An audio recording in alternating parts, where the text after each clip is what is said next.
Hello viewer, সবাই কেমন আছেন? আশা করছি ভালো আছেন। আমি প্রবাস বার্ড ব্রিডিং অ্যাক্টিভিটি চ্যানেলের পক্ষ থেকে সমস্ত বার্ড লাভারকে জানাই নমস্কার।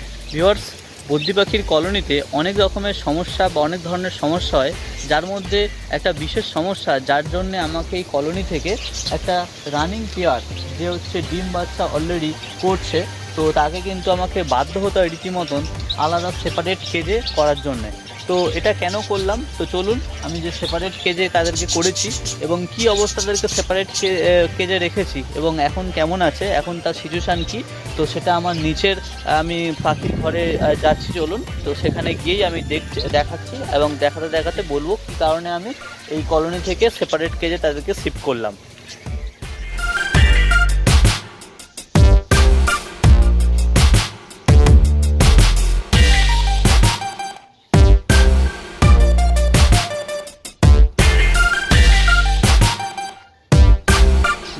এই যে দেখতে পাচ্ছেন এই পেয়ারটা হয়তো আমার কলোনিতে দেখেছেন এই পেয়ারটাকে, এবং এর সঙ্গে এটা হচ্ছে মেল আর একটা হচ্ছে ফিমেল আছে, যেটা হচ্ছে হাঁড়ির ভেতর ঢুকে আছে।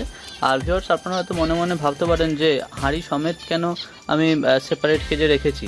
অ্যাকচুয়ালি ভিউয়ার্স, এদের মধ্যে এই কারণ হচ্ছে এটা হচ্ছে রানিং পেয়ার, অলরেডি কলোনিতে ডিম বাচ্চা করছিল।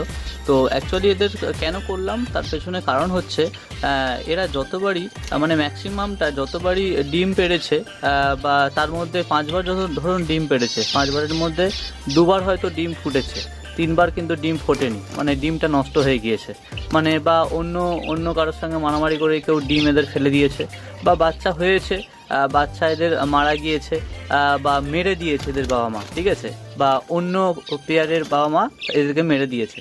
তো এই রকম কারণে এদের থেকে প্রোগ্রেস খুবই কম পাওয়া গিয়েছে এবং এমন একটা সময় আমি এদেরকে সেপারেট করেছি কারণ বাধ্য হয়ে, কারণ এদের সেই সময় হাঁড়িতে ডিম ছিল, তো আর সহ্য করা যাচ্ছিল না যে এদের ডিমটা নষ্ট হবে, তো কিভাবে এদের ডিমটা বাঁচানো যায়, তো সেই জন্য ভাবলাম এদেরকে সেপারেট করব। তো এই অবস্থায়, যেই অবস্থায় এদের ভাঁড়ের ডিম ছিল, তো সেই অবস্থায় কিন্তু ফিমেলটাকে আমি সেপারেট মানে ভাঁড়ের ভেতর সঙ্গে রেখে কলোনি থেকে চাপা দিয়ে তারপরে কিন্তু এখানে আমি এই সেপারেট কেজে আমি হাঁড়িটা ঢুকিয়ে দিই, মানে ফিমেল সমেত, আর লাস্টে আমি মেলটাকে ধরে আগে থেকে রেখেছিলাম, তো সেটা এর ভেতরে ছেড়ে দিই। তো এখন আপাতত কি পজিশান, ডিমগুলো কি হয়েছে আমি দেখিনি এখনো পর্যন্ত, সেটা আপনাদের দেখাবো। তো চলুন, হাঁড়ির এখানে ঢাকনা দেয়া আছে,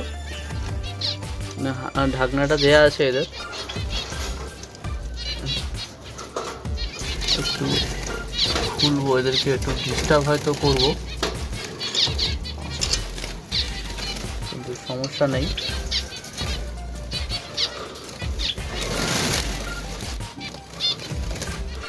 তো মেলটা ছটফট করছে,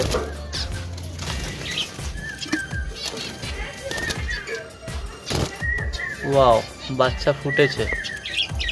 তো কটা ডিম ভিউয়ার্স আপনারা দেখতে পাচ্ছেন নিশ্চয়ই,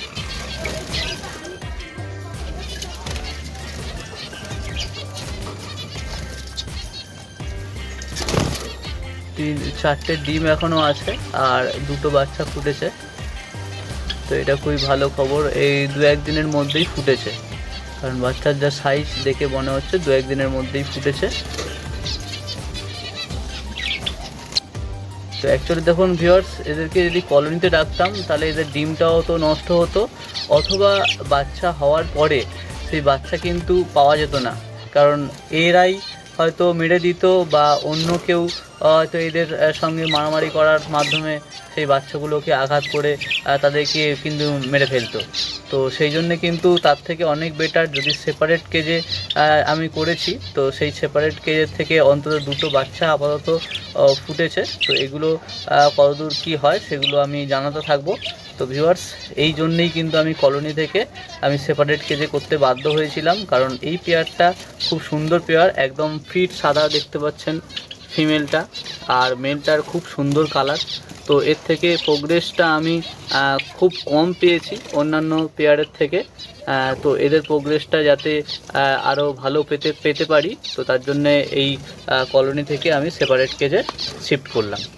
তো আপাতত দেখি তারপরে কীরকম কী প্রোগ্রেস হয় আর কটা বাচ্চা ফোটে, তো সেটা আপনাদেরকে জানাতে থাকবে।